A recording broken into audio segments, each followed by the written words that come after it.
যুক্তরাষ্ট্রের নবনির্বাচিত president Donald ট্রাম্পের শপথ অনুষ্ঠান আগামী ২০ জানুয়ারি অনুষ্ঠিত হতে যাচ্ছে। এই অনুষ্ঠানে যোগ দেওয়ার জন্য চীনের প্রেসিডেন্ট শি জিনপিংকে আমন্ত্রণ জানিয়েছেন ট্রাম্প। এক প্রতিবেদনে এ তথ্য জানায় সিবিএস নিউজ।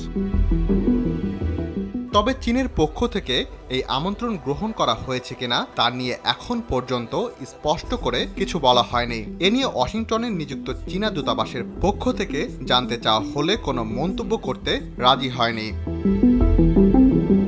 গত মাসে ট্রাম্প বলেছেন, প্রেসিডেন্ট হিসেবে দায়িত্ব নেয়ার প্রথম দিনেই চীনের বিরুদ্ধে ব্যবস্থা নেবেন। গেল ২৫ নভেম্বর ট্রাম্প বলেন, চীন সরকার যতদিন পর্যন্ত সিনথেটিক ওপিওড, ফ্যান্টালাইল বা কৃত্রিম ওপিওড পাচার double million offer Walton fridge কিনে পেতে পারেন ২০ লক্ষ টাকা, রয়েছে কোটি কোটি টাকার নিশ্চিত উপহার বন্ধ করবে না, ততদিন পর্যন্ত চীনের ওপর অতিরিক্ত ১০% শুল্ক আরোপ থাকবে।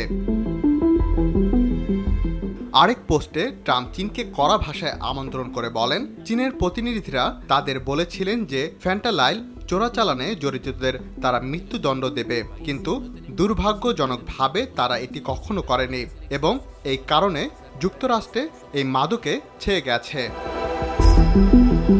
এর আগে নির্বাচনী প্রচারণার সময় ট্রাম্প প্রতিশ্রুতি দিয়েছিলেন যে চীনা পণ্য আমদানিতে তিনি ৬০% বা তার বেশি শুল্ক আরোপ করবেন। অন্যদিকে চীনও জানিয়ে দিয়েছে, নতুন করে বাণিজ্য যুদ্ধ শুরু হলে যুক্তরাষ্ট্র বা চীন কেউই জয়ী হবে না। রাকিব হাসান, RTV।